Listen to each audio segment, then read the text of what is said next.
Nosotros las betas positivas las comunicamos por teléfono, porque se hacen la prueba en sangre con nosotros y luego en un par de horas o así le llamamos por teléfono. Pues es una fiesta a la que todo el mundo quiere apuntarse. O sea, yo hay muchas veces... Bueno, Andrea conoce nuestro despacho, que es muy chiquitito, a veces no cabe nadie más. Vienen las biólogas, la ginecóloga, Todo las el mundo. coordinadoras... Todo el mundo quiere estar presente en ese momento, ¿no? Porque además te lo tomas casi como si fuera algo personal, ¿no? A lo mejor tienes un paciente que ha costado mucho trabajo, que sabes lo que han sufrido, qué tal. Y cuando aparece el informe con la beta positiva, pues alguna vez se nos ha escapado incluso un grito de decir, bien, ¿qué ha pasado? ¿Qué ha pasado? Fulanita. ¿Puedo ir a tu despacho que la vas a llamar, verdad? Digo, sí, claro, veniros. Porque es un momento muy alegre. Ferticast. Las voces de la fertilidad.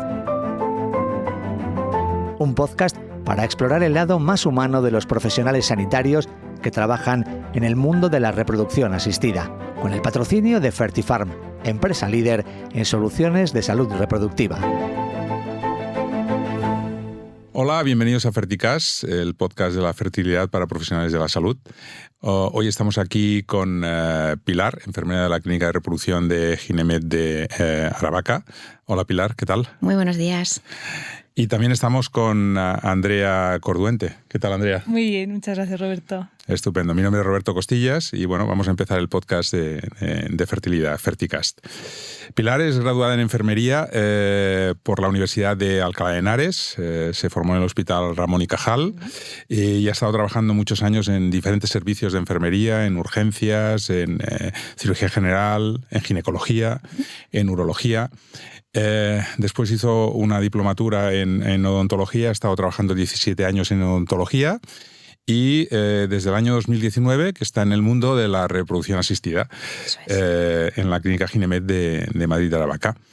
Bueno, un placer tenerte aquí, Pilar. Eres la primera enfermera que tenemos dentro de Ferticast y para nosotros es muy importante dar visualización y voz a todos los profesionales que están dentro del mundo de la reproducción asistida y creemos que enfermería tiene un papel muy relevante, ¿no? Entonces, para nosotros es un placer tenerte aquí como primera representante de otros profesionales que trabajan en el área de reproducción.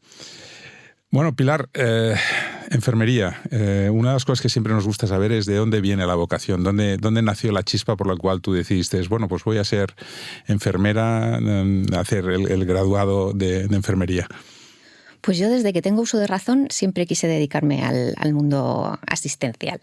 Cuando era muy pequeña quería ser cirujana, desde muy chiquitita, pero lo cierto es que según fui creciendo me di cuenta que la parte de la medicina no era la que más me interesaba. Me interesaba bastante más el cuidado del paciente y ahí fue cuando decidí que enfermería era lo mío, pero siempre he querido ser sanitaria. O sea, una vocación desde los inicios. Desde que no levantaba 2 palmos del suelo, sí. Interesante lo que comentabas porque además no querías tanto la parte asistencial, sino la parte más humana, más de relación, ¿no? Que posiblemente es uno de los papeles más fundamentales que tiene enfermería, ese trato con el paciente que permite profundizar mucho en la situación, en una visión más holística, ¿no? de la realidad. Sí, es que quizás a las enfermeras se nos presupone ya la empatía y esa capacidad como de cuidar, pero detrás hay una formación académica, unas bases científicas que son las que hacen que los cuidados se hagan de una manera y no de otra, precisamente pues para buscar el bienestar del paciente, no solo el físico, sino el emocional. Cada vez se trata más al paciente no solo por las dolencias que pueda tener o no, sino por como un ente holístico. Sí, además la enfermería es una especialidad eminentemente femenina, ¿no? De hecho, incluso los enfermeros se llaman a sí mismos enfermeras, ¿no? Sí. Se denominan enfermeras. Entonces, al final, quizás puede ser por esa mayor capacidad de tener empatía de las mujeres o ¿por qué hay más enfermeras?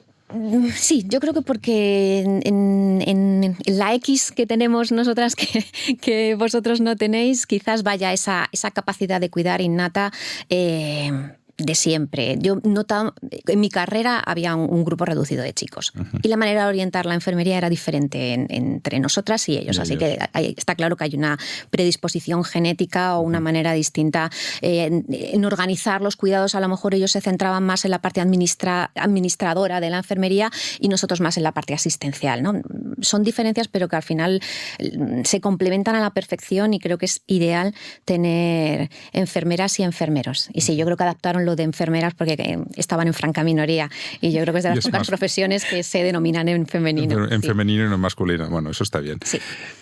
¿Y cómo, después de haber trabajado en tantas especialidades, porque has trabajado por muchas, algunas muy quirúrgicas, de repente pasas a reproducción asistida? ¿Dónde surgió el flechazo con reproducción asistida y por qué? Pues fue una situación bastante curiosa, ¿no? Yo, pues he tenido una vida laboral bastante original, entre comillas, porque cuando me quedé embarazada, o antes de quedarme embarazada, pues mi marido y yo empezamos a valorar la posibilidad de poder cuidar de nuestros hijos el mayor tiempo posible. Entonces empezamos a ajustar, los dos somos sanitarios, quien podía tener más capacidad para cuidar, quien podía renunciar más, menos, y al final, yo decidí aparcar momentáneamente la carrera, pero no quise abandonar el mundo laboral del todo. Me saqué el título de auxiliar de odontología, mi marido es odontólogo, y entonces de esa manera podía trabajar 2 días a la semana y el resto del tiempo ocuparme de mis hijos. Entonces durante esos 17 años lo hicimos así, y cuando llegó un momento en el que pues mis hijos ya tenían una edad como para no necesitar un apoyo constante, fue cuando decidí volver otra vez al mundo de la enfermería. Y casi al poquito de volver apareció una oferta de trabajo muy cerquita de mi casa y probé. Y descubrí un mundo que nunca, jamás me hubiera imaginado. Ahí sí, los comienzos fueron difíciles porque tienes la sensación de que no sé cómo no he podido saber esto antes, ¿no? Y empiezas a querer más, a saber más, a profundizar más, y ya de aquí no me escapo. Te has enamorado de la reproducción asistida. Totalmente. Si te lo hubieran contado al principio, posiblemente no habrías pasado por otras. Pues eso nunca se sabe, pero desde luego resulta una especialidad muy atractiva porque tiene muchas cosas. Eres enfermera de quirófano al mismo tiempo que eres enfermera de consulta, tratas a los pacientes durante todo el proceso. Me parece una especialidad muy completa. Entonces, y luego, tienes momentos malos, pero los momentos buenos son tan buenos que casi lo compensan. Muy bien. Y dentro de lo que es la enfermería en reproducción asistida, ¿cómo es una jornada en enfermería de reproducción? Porque, como tú has dicho, hay muchas facetas, ¿no? Es decir, tenemos la parte de quirófano, la parte asistencial, la parte más de gestión. ¿Cómo funciona un día en la vida de Pilar? Un día cuando llegas a la clínica, pues casi lo primero acondicionas el quirófano, porque lo normal es que a primera hora de la mañana lleguen los quirófanos, las punciones, todo se hace a primera hora también para coordinarnos con el equipo de anestesia del hospital. Y pues ahí eres enfermera de quirófano. Asistes al ginecólogo, tienes tu parte diferenciada de trabajo, y luego ya, una vez que salen del quirófano, pues como en una REA, en un hospital, atiendes al paciente hasta que está en condiciones de poderse ir a su casa, que suelen pasar como mucho, 1 hora y media, 2 horas como mucho. Y luego ya pues haces la parte de enfermería de consultas, en la que asistes al ginecólogo cuando hace falta, y luego tienes una parte más independiente en la que hacemos extracciones sanguíneas, explicamos medicación, que es una parte muy importante, puesto que aquí las medicaciones se las ponen los pacientes. Cuando tú tienes a un paciente ingresado, la responsabilidad de la administración de los medicamentos es de la enfermería, puesto que lo va a hacer en la propia planta, pero aquí se van a casa. Entonces tienes que estar más o menos seguro de que están entendiendo qué se ponen, por qué se lo ponen, por qué se lo tienen que poner a la hora que se lo tienen que poner. Entonces, y tienes que ser consciente de que la persona a la que se lo estás explicando más o menos te está entendiendo. Ahí tienes que aprender a identificar gestos en los que dices, no, me está entendiendo, vuelvo otra vez. Adaptar el lenguaje médico para que el paciente entienda exactamente lo que quieres decir. Hay muchas veces que los pacientes salen de las consultas de ginecología con una sensación como, he dicho que sí durante todo el tiempo que he estado dentro y ahora que salgo no me he enterado de nada. Y entonces, pues te sientas e intentas traducirlo para que te entienda, para que observe según qué síntomas o según qué situaciones, o adelantarle algunas de ellas cuando sabes que van a ocurrir, para que no se asusten principalmente y es un poco como el nexo entre lo que es el ginecólogo y lo que es el paciente. O a veces entre los biólogos, que también son una parte muy importante dentro de la reproducción asistida, y yo creo que casi la más invisible. Muchas veces que los pacientes no serían capaces de poner cara a los biólogos que les han atendido. Entonces, ahí muchas veces tú haces yo qué sé, pues ¿has visto a María en el quirófano? Sí, pero es que ya no me acuerdo, estaba tan nerviosa, no sé qué. Pues mira, María te va a llamar por teléfono y te va a explicar esto, lo otro, tal. Entonces, haces un poco como la embajadora del paciente en los diferentes departamentos, ¿no?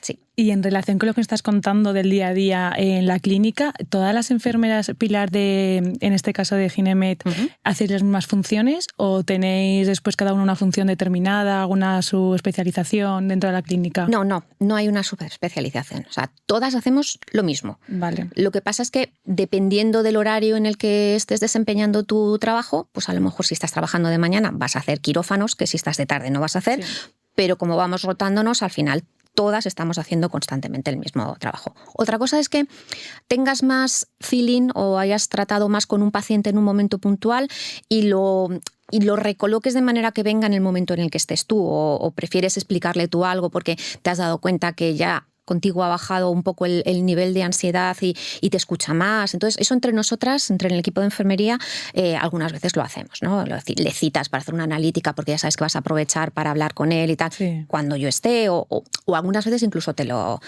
solicitan ellos, ¿no? Para nosotros es bastante reconfortante el que llegue un paciente y te diga, vas a quirófano el viernes, ¿pero estás tú, Pilar? Estoy yo, sí. Pero no porque mis compañeras sean menos, porque a mis compañeras les dirán lo mismo, ¿no? Pero ¿estás tú, Mónica? Sí, estoy yo.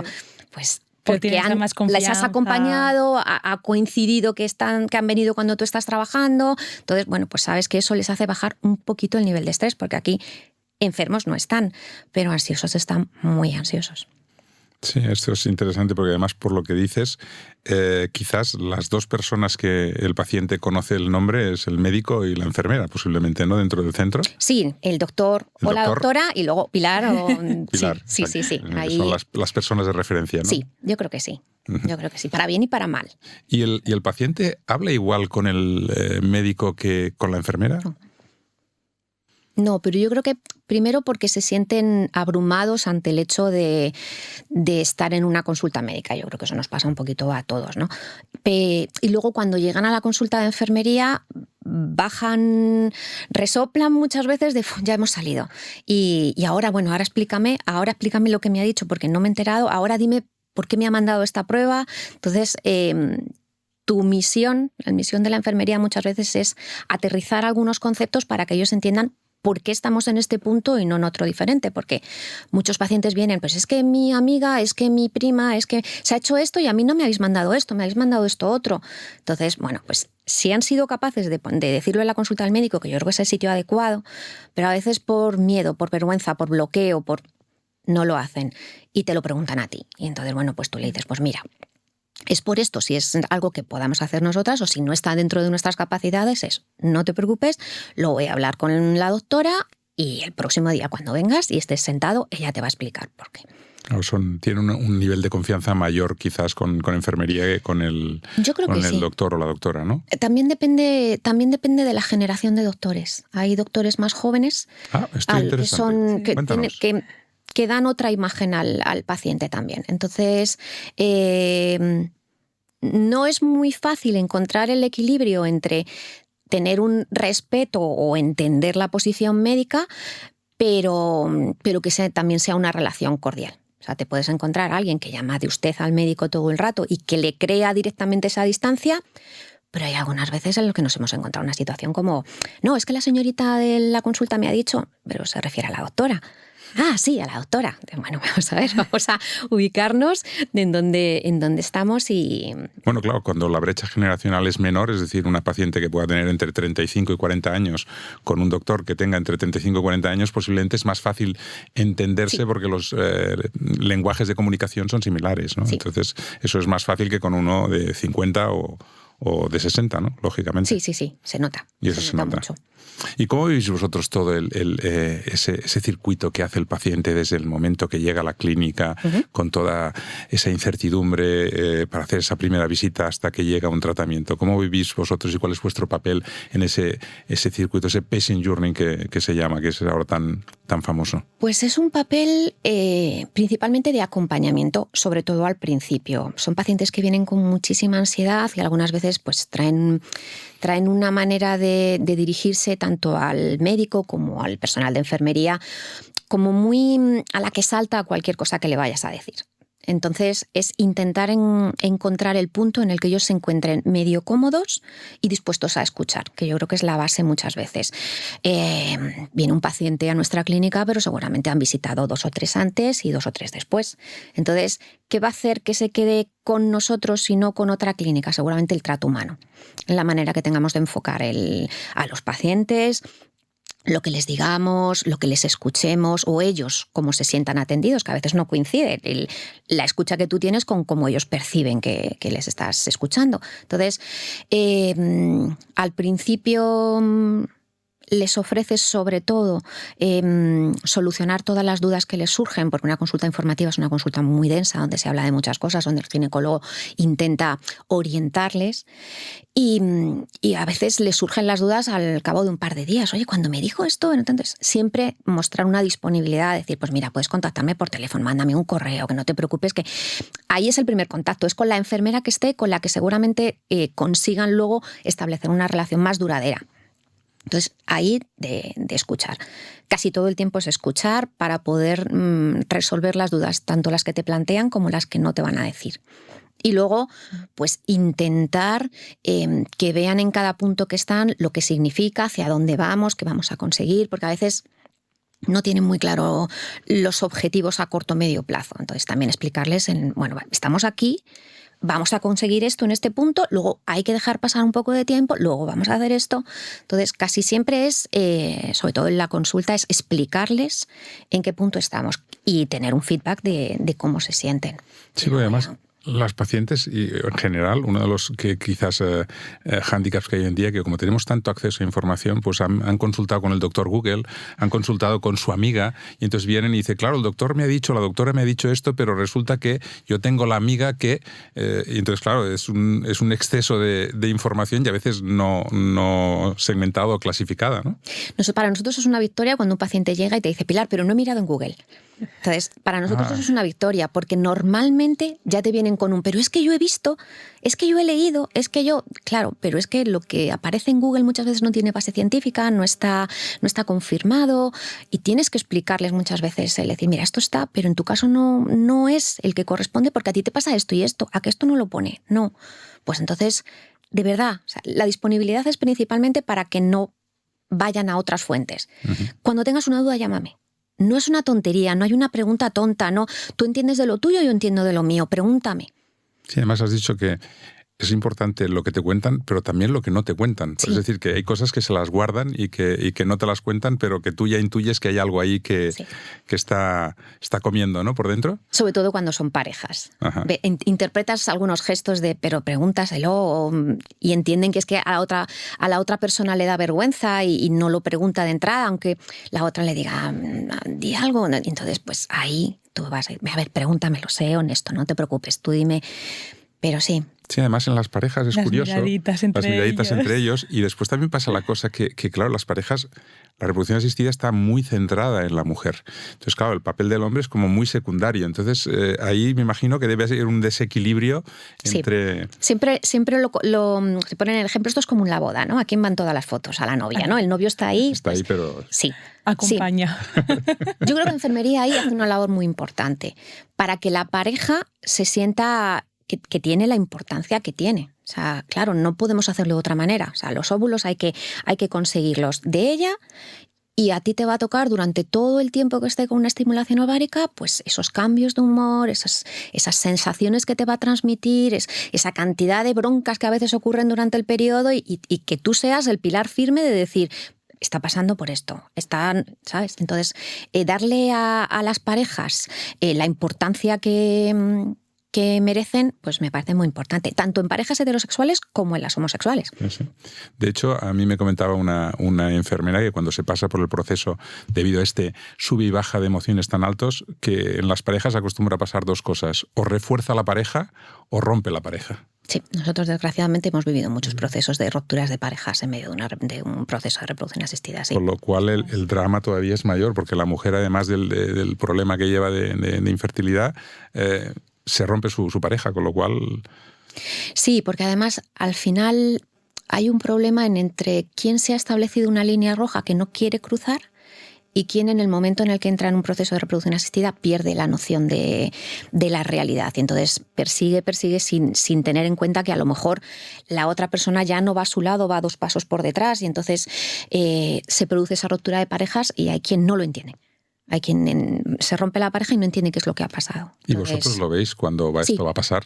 Vosotros sois capaces de identificarlo, decir, esto no va por buen camino, ¿no? Sí, además en la relación que existe entre el ginecólogo y la enfermera, en la que hablamos de cosas de los pacientes que nos pueden ayudar a los dos recíprocamente a tratarlos. Me estoy dando cuenta que esta pareja cada vez él es menos comunicativo, cada vez le ves que no quiere, nos cuesta mucho a lo mejor que entienda un tratamiento, que entienda una prueba. Ahí hay una grieta, entonces, bueno, pues vamos observando. Y retroalimentando al doctor o la doctora para que él sepa exactamente cuál es la situación y pueda también evaluar. O al contrario, a lo mejor es el ginecología quien se acerca y te dice, oye, que estamos observando en las consultas que él no viene. O que ella no viene, da igual. Lo que pasa es que ocurre más en las parejas heterosexuales que en las homosexuales. Sí, pero que él no viene, que ha dejado de venir a las consultas. Mirad a ver si vosotras sois capaces de entender en qué punto está. ¿Qué pasa? Sí. Oye, ¿cómo se vive ese momento tan especial que es, oye, venir, que os tengo que comunicar que hay una beta positiva? Nosotros las betas positivas las comunicamos por teléfono, porque se hacen la prueba en sangre con nosotros y luego en un par de horas o así le llamamos por teléfono. Entonces, bueno, pues es una fiesta a la que todo el mundo quiere apuntarse. O sea, yo hay muchas veces... Bueno, Andrea conoce nuestro despacho, que es muy chiquitito, a veces no cabe nadie más. O sea, vienen las biólogas, la ginecóloga, el coordinador, todo el mundo quiere estar presente en ese momento, ¿no? Entonces hay muchas veces que la euforia es... Porque además te lo tomas casi como si fuera algo personal, ¿no? A lo mejor tienes un paciente que ha costado mucho trabajo, que sabes lo que han sufrido, qué tal. Y cuando aparece el informe con la beta positiva, bueno, pues alguna vez se nos ha escapado incluso un grito de decir, bien, ¿qué ha pasado? ¿Qué ha pasado? Fulanita. Fulanita, ¿puedo ir a tu despacho? Que la vas a llamar, ¿verdad? Sí, claro, veniros. Porque es un momento muy alegre. Muy alegre. En la mayoría de los casos, cuando tienes un paciente que ya hemos tenido varias betas positivas y que tienen problemas de abortos de reproducción, de abortos de repetición, a veces es un punto en el que tenemos que llegar para dar el siguiente paso. Entonces, no es una alegría desbordante, sino es decir, otra vez estamos en este punto. Ahora vamos a ver de aquí en adelante cómo funciona. Pero vamos, siempre es un momento... Y cuando tienes un día en el que tienes 2 o 3 betas positivas, llegas a tu casa y que tu familia lo nota, vamos, enchufado, inevitablemente. Sí. Hoy ha ido bien, ¿no? Sí, te lo dicen. Bueno, hoy ha habido más de una, seguro. Sí, pues sí, ha habido más de una. Un buen día. Sí.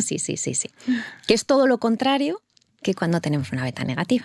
Y entonces, ahí sí enfermería está solita en el despacho. Ahí no se apunta nadie a la fiesta. Ahí no se apunta nadie a la fiesta. O sea, todo el mundo está disgustado, pero en el momento de llamar, pues... es más, a veces si tenemos la oportunidad y estamos más de una enfermera en ese momento, preferimos estar juntas. Porque para nosotros también es un momento muy difícil. ¿Cómo se comunica eso? Bueno, pues en mi caso personal, los pacientes que ya me conocen lo saben en cuanto cogen el teléfono. O sea, a mí me cuesta mucho trabajo disimular, no llamo llorando, pero se me nota en el tono mucho más serio, mucho más... Pues buenos días. Y ya solo con el buenos días, fulanita, soy Pilar, la enfermera de Ginemed. Y ya te dicen, Pilar, me vas a decir que es negativa. Cuando es positiva también se me nota mucho, o sea, mucho. Eres un libro abierto. Sí, lo soy. La verdad es que lo soy. Pero es un momento muy duro porque es un momento en el que el teléfono a veces es muy frío. Es muy frío. Pero también es cierto, y yo a eso cualquiera de mis compañeras siempre les decimos, en cuanto esté el resultado te vamos a llamar, porque yo creo que la incertidumbre es lo peor de todo. Entonces, en cuanto tenemos el resultado, vamos al ginecólogo de referencia del paciente y le decimos, tenemos este resultado. ¿quieres que lo hagamos así, de esta manera, tal? Sí, y automáticamente llamamos. Entonces es un momento de los más duros. Claro, le dices que es negativo, pero ¿qué más le dices? Que no le puedes decir mucho más. Bueno, pues de entrada esperas la reacción para ver cómo reacciona, y dependiendo de cómo reacciona intentas consolar, acompañar, y una vez que ha pasado el momento más duro, entonces vamos también a que entienda que, por ejemplo, hay medicación que hay que retirar en ese momento. Entonces, a mí me gusta muchas veces cuando hacemos la prueba en sangre ponernos en las dos tesituras, porque en ese momento son más receptivas que cuando llamas por teléfono, tanto si es positiva porque están emocionadas y te llaman a las 3 horas, pero Pilar, de la medicación que me dijiste, como cuando es una beta negativa y el paciente está completamente desolado. Ahí, pues si ya le has anticipado, pues ya ellos te dicen, bueno, entonces retiro la medicación, sí. Y además vamos a buscar una cita con tu ginecólogo para que vengas, para que hablemos del caso, para que veamos qué opciones tenemos, para que... Y Pilar, cuéntanos un caso especial que te haya marcado significativamente en tu experiencia profesional. Pues la verdad es que tengo muchos casos porque según me van marcando, me van disolviendo un poco los anteriores, ¿no? Pero he tenido varios casos en los que ves la necesidad o la obsesión por ser padres.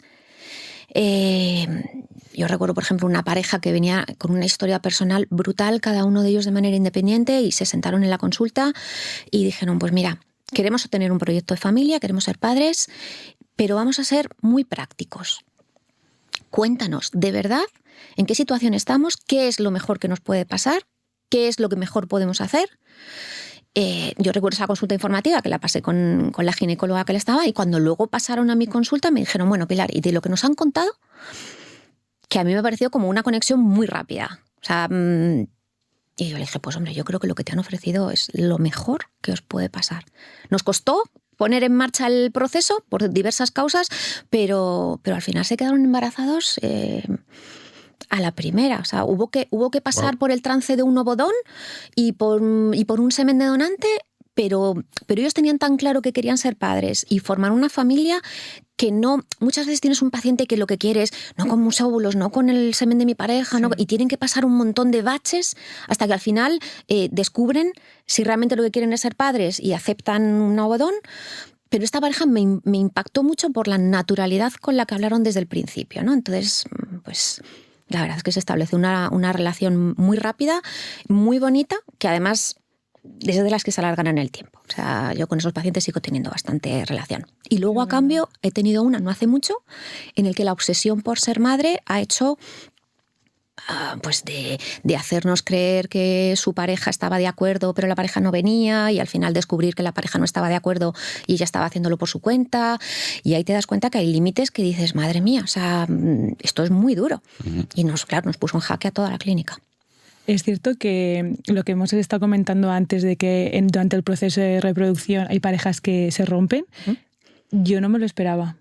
O sea, es verdad que a lo mejor soy muy ingenua, pero es verdad que en el momento que te metes en un proceso de reproducción, lo decides con tu pareja, no pensaba que hubiera momentos en los que se pueda llegar a tomar esa decisión de no continuar por los motivos que tengan, ¿no? Pero es verdad que a mí me ha pillado por sorpresa. Si el proceso es corto, normalmente no ocurre. El proceso, cuando se alarga, cuando hay problemas uterinos, sí. Cuando hay problemas de tener que hacer muchas pruebas y empieza a alargarse, ahí es cuando empiezan a surgir las desavenencias, ¿no? De sí. Que alguien dice, bueno, pues hasta aquí, pues si no podemos, no podemos y ya está. Pero cuando... líneas rojas que has comentado antes. Sí, pues decidir si quieres o no ovodonación, si decidir o no si quieres semen de donante, que normalmente...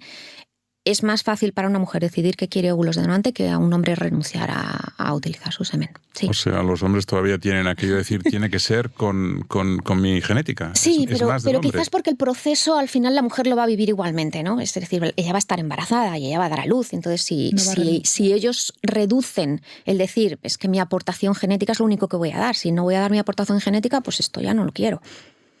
Bueno, es que al final tampoco aportamos mucho en general los hombres, o sea que sí nos queda eso, pero bueno, tampoco... Bueno, algunas aquí, veces ¿no? Para lo poquito se parecen mucho a los padres, entonces sí, es verdad. Pero ahí hay una diferencia y sorprendentemente sí, las mujeres son capaces de aceptar con mayor normalidad un óvulo de donante que... O sea, la mujer acepta mejor el duelo genético que el varón. Sí. Claro. Mira, esto es una cosa que yo no tenía. Pensaba que quizás era más fácil para el varón, ¿no? Y es todo lo contrario. Todo lo contrario. Claro, porque la mujer también tiene todo el periodo de gestación, hay un proceso epigenético también, que evidentemente sí que se transmite, que tiene su papel relevante en todo el proceso. Eso es. Muy interesante. Sí, tiene todo el sentido, la verdad, una vez que lo reflexionas. Uh-huh. Y a nivel personal, cuando tú te juntas con tu familia, amigos, conocidos, Pilar, ¿te salen muchas preguntas de trabajo, de repro, de clínicas? Muchísimas, sí, ¿no? Siempre. Da igual, en el grupo de amigos en el que estemos o con la familia, o siempre hay alguna pregunta. Pues mira, pues tengo una amiga, pues oye, ¿y esto? ¿Y realmente esto cómo lo hacéis? Y sí. O sea, que no te dejan desconectar. A mí no me importa. No siento como que no desconecto. O sea, al final es una parte de mi vida muy importante. Y cuando me preguntan, siempre me van a hacer preguntas, casi siempre me van a hacer preguntas que sepa responder. Entonces no me siento agobiada. A veces me siento más agobiada con un paciente que a lo mejor tiene muchísima información y empieza a lanzarte estadísticas, no sé qué, y tú empiezas a perderte un poco, que tu familia y tus amigos te van a hacer casi siempre preguntas de base, esas ya las tienes superadas. Pero sí, somos el centro de atención muchas veces. Cuando entra una compañera nueva, ya se lo digo, te vas a enterar a partir de ahora en las reuniones, sí.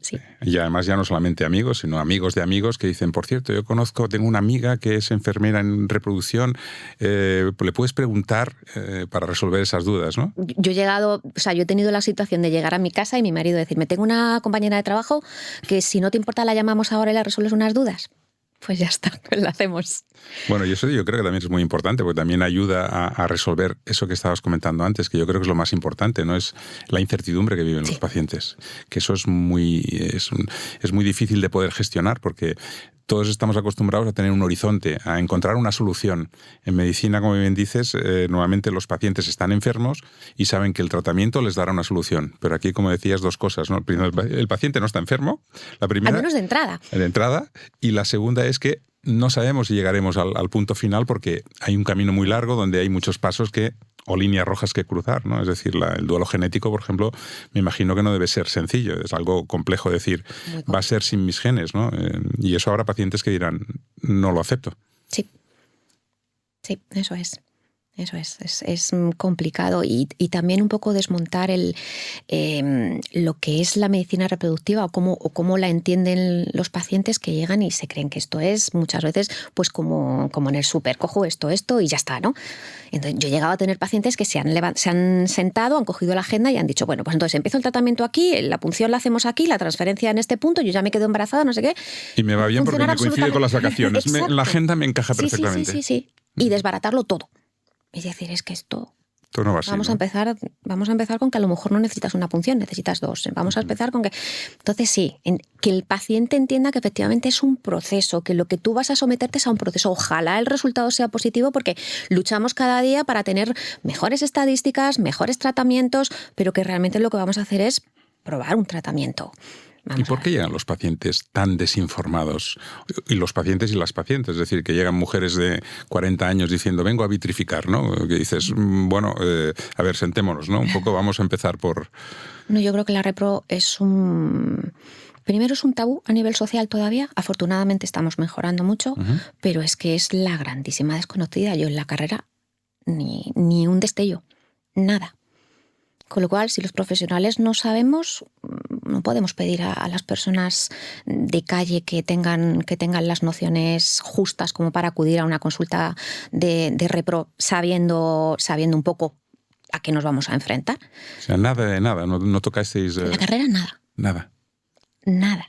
Claro, empezamos mal entonces. Claro, entonces yo creo que es, pues hombre, la especialidad, el máster está ahí, pero sí que te digan lo que hay, porque a lo mejor de repente tú dices, uy, ¿y esto? Voy a ir hacia allá, pero nada. Entonces, los pacientes vienen muy desinformados y al mismo tiempo han leído muchísimas cosas.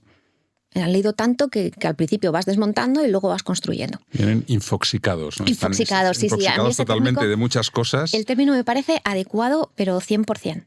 Intoxicados. Ya está muy bien lo que has dicho. Dice, oye, cuando el paciente me dice, no he mirado Google, no he mirado Internet. Lo mejor que nos puede pasar. Hemos conseguido lo mejor, Sí. para que no venga con cosas que no tiene que... Ya tiene la clínica precisamente y los profesionales que sabéis de todo esto para informarle, ¿no? Y además nosotros donde tenemos la clínica tenemos gente con un nivel de educación, de preparación importante, entonces te van a discutir muchas cosas, ¿no? No es como a lo mejor hace tiempo o zonas específicas de España donde no existe esas personas con tanta formación que tú les vas a decir, esto, y van a decir, vale. Pero, por ejemplo, donde yo trabajo, cada una de las cosas que decidimos tiene que estar más que consensuada con los pacientes, que me parece lo correcto. Que no vaya uno sin saber, bueno, queremos hacer esto por esto. Pues me parece bien o me parece mal. O ¿qué podríamos hacer para conseguir mejorar el semen de él? Pues podemos hacer esto, lo cuentas al paciente, tal. Vale, me parece bien. O te llegan, pues yo he leído esto otro. Pues mira, esto otro no puede ser por esto. Vale, pues ya está. Entonces, además, yo creo que también es una forma de hacerles más partícipes, ¿no? Dentro del proceso, que tengan claro los siguientes pasos, lo que van a hacer, que ellos también puedan tomar sus decisiones, por así decirlo. Sí, que no les vas a poner una camiseta que les tiene que entrar sí o sí, se la vas a hacer a medida. Sí, pero además también está no solamente la situación emocional y familiar, sino también la situación económica, porque esto es un proceso que además muy costoso. Empiezas y no sabes dónde vas a acabar. No es aquello que dices, bueno, es que esto va a costar X y seguro que con X llegamos. Esto tenemos que hacer un camino y en el camino iremos superando barreras y, como decías, algunos consiguen a la primera, no todo el mundo, obviamente, pero otros los consiguen a la tercera o a la cuarta, en el proceso que sea. Entonces no lo sabes cuando empiezas esta carrera. Sí, ni a lo que te enfrentas. Lo que me preguntabas de una mujer con 40 años que quiere vitrificar. Tenemos muchas. Muchas que luego te dicen, es que si yo hubiera sabido esto, hace 6 años que lo habría hecho. En cambio, yo siempre no estoy con la misma... Las mujeres van al ginecólogo, hacen revisiones periódicas y el ginecólogo, no sé por qué, no les ha explicado que... les damos mucha dedicación en la educación para hablar de anticoncepción. Sí. No quedarse embarazado, no tener enfermedades de transmisión sexual, protección, pero no de reproducción. Entonces... Claro, llegamos a eso, a 40 años con... Quizás ginecología general no tiene tampoco la formación como para poder explicar o contar a sus pacientes las opciones que hay, y que en un momento dado le preguntaba a una paciente, ¿cuál es tu proyecto reproductivo? ¿Qué te gustaría hacer? ¿Te gustaría ser madre? ¿No te gustaría? ¿Estás pensando en serlo más adelante? Mira, existe esta opción. Principalmente para que luego tú seas quien tome la decisión. Yo a mis pacientes siempre les digo, la información es poder. Cuanta más tengas, más capacidad de decisión. Pues eso, yo no quiero ser madre, pues ya está. Pero me lo ofrecieron. Sí, sobre todo en las propias revisiones ginecológicas, ¿no? Que al final te hacen una exploración, te lo pueden preguntar y te pueden orientar desde ese mismo momento. Uh-huh. Bueno, y que quizás a lo mejor una mujer con 30 años que está en un momento explosivo de su vida personal y profesional, si le preguntas, dice, ¿tienes intención de ser madre? Dice, pero ¿qué me estás contando ahora? ¿Sabes? Es decir, que yo creo que la generación tampoco en este momento...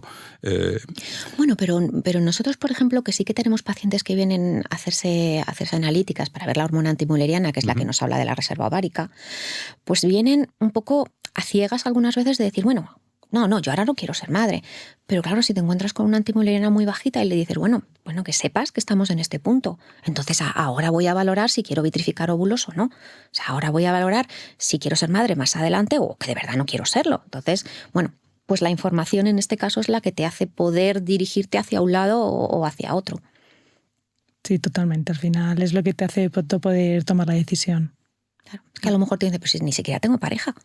Claro, pero es que en este punto tampoco es definitivo. O sea, si tú tienes una pareja estable y quieres, en lugar de congelar óvulos, quieres congelar los embriones, estupendo, porque funcionan mejor a la hora de desvitrificar. Pero si no tienes una pareja o no tienes claro que quieres que sea el padre de tus hijos, tú congelas tus óvulos y cuando llegue el momento de que quieras ser madre, ya pensaremos en qué punto de tu vida estás. O sea, no es definitivo. Sí. ¿Y este proceso de reproducción lo afrontan iguales las parejas heterosexuales que, por ejemplo, las parejas que son homosexuales o las mujeres que quieren ser madres solteras? No. ¿Solas? No, entre una pareja homosexual y una pareja heterosexual es diferente totalmente. Una pareja heterosexual viene porque no puede tener hijos. Entonces ya son los pacientes que hablamos que traen una carga de ansiedad. Una pareja homosexual vienen tan felices. porque la clínica es la única opción que tienen para ser madre. Entonces ellas vienen tan felices. Y una mujer sola otra cosa también. Es que encontremos un problema, ¿no? Claro.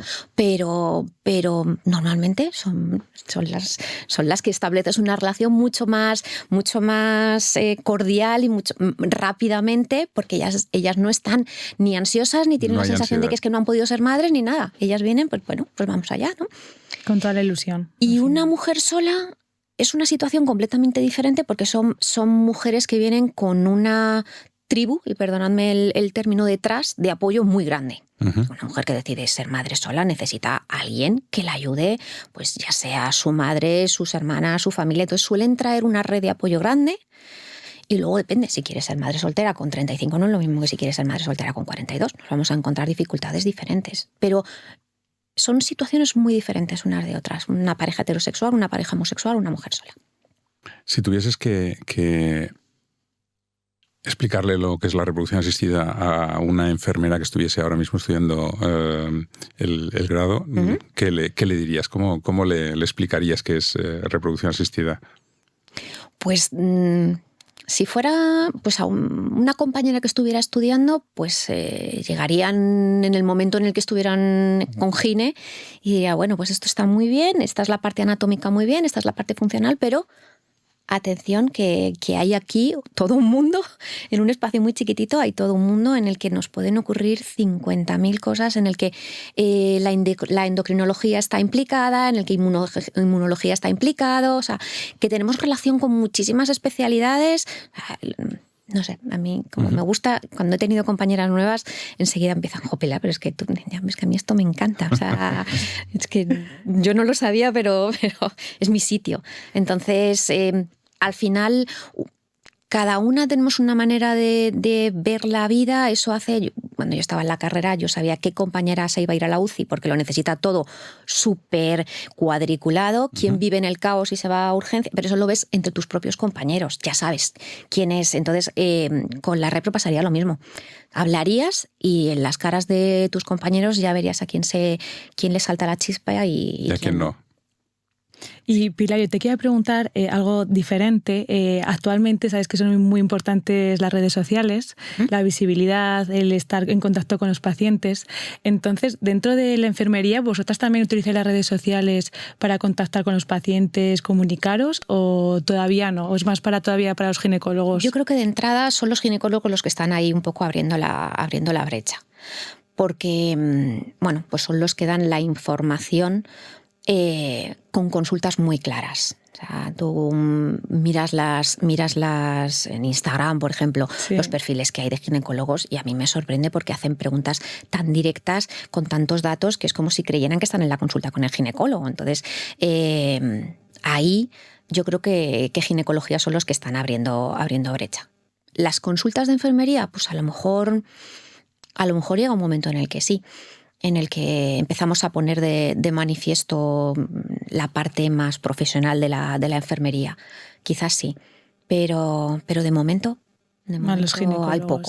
hay poquito. Oye, Pilar, para ir acabando, algunas preguntas de carácter un poquito más personal. Cuéntanos alguna afición que tengas tú, algo que te sirva para poder desconectar quizás de las tensiones y de los malos momentos, porque los buenos momentos está claro que cuando vienes con toda la energía en casa, eso es adrenalina 100%. Pues a mí hay una cosa que me hace desconectar mucho, que es leer. Pero leer... Para bien o para mal, creo que soy una persona muy empática, así que necesito leer cosas que no me hagan implicarme demasiado en la historia. Por ejemplo, mi marido es un apasionado de la Segunda Guerra Mundial, yo no puedo porque me creería que estoy en Auschwitz directamente y lo pasaría fatal. Entonces, si lo que busco es un momento de desconexión, pues procuro leer cosas, a veces alterno, ¿no? Pero procuro leer cosas bastante más light. Para desconectar, por ejemplo, yo que voy en coche a trabajar, procuro poner música que me hace pensar en otra cosa o escuchar podcast. Es un muy buen momento para escuchar podcast de muchas cosas muy, muy diferentes. A veces son de ginecología, otras son de desarrollo personal, otras son de periodismo puro y duro. También me gusta. Y si ya tengo posibilidades, pues viajar también es una cosa que me gusta un montón. Cuéntame un podcast que normalmente sea habitual en tu día a día, que dices, mira, este podcast tiene algo especial que... Pues hay un podcast que, bueno, ahora mismo estoy siguiendo 2 podcasts bastante de seguido. Uno se llama Las claves de Sol y es de desarrollo personal. Y el otro se llama Mi dieta cojea y también hablan bastante de nutrición y me parece muy interesante. Tienen cosas muy curiosas y además no son demasiado largos. También sigo otro en el que hablan de todo. Lo mismo hablan de medicina que de deporte, que ahora, por ejemplo, las mujeres tenemos que estar muy pendientes de los ejercicios de fuerza y ese tipo de cosas. Entonces, pues para ir escuchando, para ir escuchando cosas, sí. Algunas estamos ya muy cerca. Pero sí, es un poco la desconexión y utilizarlo en el coche, esos 20-25 minutos, pues a lo mejor me cuesta ir y venir a escucharlo, pero me sirve para desconectar. ¿Y un sitio para perderse? Cualquier sitio con costa. O sea, el mar para mí es vital. Tú eres madrileña. Yo soy madrileña, tú eres de Madrid, pero viviría perfectamente en cualquier provincia con costa, viviría feliz. Es decir, si la familia pudiese desplazarse a un centro de reproducción asistida, ¿irías? Pues sí, alguna vez lo hemos comentado, ¿no? Mis hijos ya empiezan a ser mayores, digo, pues cuando se vayan de casa, pues nos vamos a Ginemed Málaga, que está allí. Fantástico. Mi marido da clases en la universidad, que también va a abrir allí, digo, pues tenemos allí Pero bueno, quién sabe, nunca se sabe. Bueno, pues hay un proyecto, un sueño, ¿no? Sí. Para un futuro. Y Pilar, ¿una persona referente en tu carrera? Pues en mi carrera he tenido muchas personas referentes. Cuando estudié enfermería, mi persona referente era Florence Nightingale, pero por la observación. O sea, siempre me ha parecido que la observación es vital para hacer bien nuestro trabajo. Entonces, cómo detectar según qué inconvenientes, según qué fallos, según qué tal, me parece tan importante, o sea, lo más importante, porque si no los detectas no eres capaz de buscar una solución. Eso muchas veces también con los pacientes lo hacemos, ¿no? Por observación. Pues mira, hemos encontrado esto. Pues genial. Porque detectándolo podemos combatirlo y tenemos bastante más probabilidades, ¿no? Pero luego todas las personas que he tenido, desde que entré en Repro, todos los ginecólogos que he tenido a mi lado, enseñándome los porqués, acompañándome, yo creo que de todos he sacado algo y los recuerdo personalmente a cada uno con las lecciones que me dieron. Alguna vez me parece que los tengo ahí al lado diciéndome, Pilar, esto... Recordándotelo, ¿no? Sí.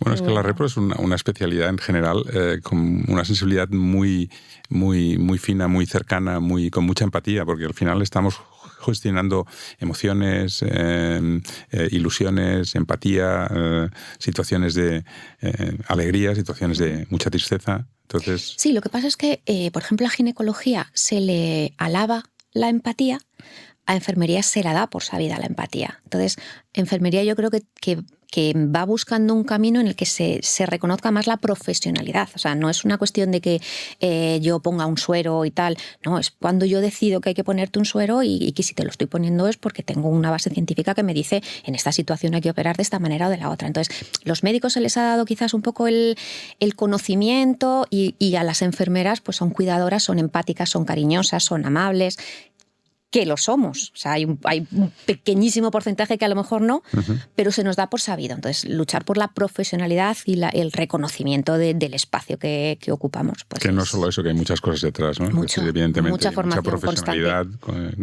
constantemente, y al final es un equipo multidisciplinar. Es decir, hay enfermeras, hay embriólogos, hay ginecólogos, hay psicólogos, hay nutricionistas, hay muchos profesionales que están trabajando en el ámbito de la reproducción asistida que tienen su papel específico en todo el proceso. Indispensable, que el papel de cada uno es indispensable. Pilar, ya para acabar la última pregunta, estaríamos contigo hablando mucho tiempo, pero al final el tiempo es el que es. En Ferticast nos gusta traer gente que esté trabajando en el mundo de la reproducción y que tenga esta especial sensibilidad, pero siempre preguntamos a los invitados a quién te gustaría a ti que estuviese sentada o sentado en tu posición. ¿A quién te gustaría que entrevistáramos? Pues mira, yo después de haber escuchado entrevistar a ginecólogos, un embriólogo que vais a tener, a mí me gustaría que entrevistarais un psicólogo. Un psicólogo. Me parece una pieza muy importante que creo que cada vez tiene más papel, creo que debería tener mucho más, porque si nuestros pacientes no están enfermos, sí que tienen una carga psicológica muy grande. Entonces, acompañar a un paciente cuando hablamos del renunciar a la carga genética, cuando hablamos de los abortos, cuando hablamos del tiempo entre que hacemos la prueba, entre que hacemos la transferencia y hacemos la prueba de embarazo, esa beta espera llamada, toda la angustia que genera, toda la situación que genera, cuando hay un aborto, cómo genero esa pérdida, me parece un actor en esta situación indispensable. El que yo tengo en la clínica es que además me parece una persona muy profesional y con danos una nombre y capacidad, apellidos. pues, es David González. David González. Bien, tomamos nota de David González. Oye, ha sido un placer estar contigo charlando. La verdad es que estaríamos hablando de reproducción asistida porque yo creo que nosotros tenemos lo mismo que tú. Nos apasiona este mundo y conociendo más y aprendiendo más. Yo creo que hemos aprendido cosas interesantes, algunas cosas que nos hemos sorprendido nosotros sobre ideas preconcebidas que teníamos y lo dicho, ha sido un auténtico placer. Encantado de tenerte aquí, porque además tener la enfermería viendo esa visión desde otro punto de vista y ahora pues enfocarlo también a otros profesionales creo que es muy positivo y nada, un placer y encantados y espero que nos podamos ver pronto, si no es en la clínica, en un congreso, en la SEF o donde corresponda. Pues era un placer. Gracias a ti, gracias a ti, Andrea. Muchas gracias. Un gusto. Has escuchado Ferticast, las voces de la fertilidad. Suscríbete ahora en Spotify, iVoox, Apple Podcast o YouTube para no perderte ningún episodio. Únete así a la conversación sobre el lado más humano de la salud reproductiva. Este podcast es posible gracias al patrocinio de Fertifarm, empresa española dedicada exclusivamente al mundo de la fertilidad. Nuestra dedicación exclusiva hacia las clínicas y centros de reproducción asistida nos permite aportar innovaciones y soluciones innovadoras en salud reproductiva.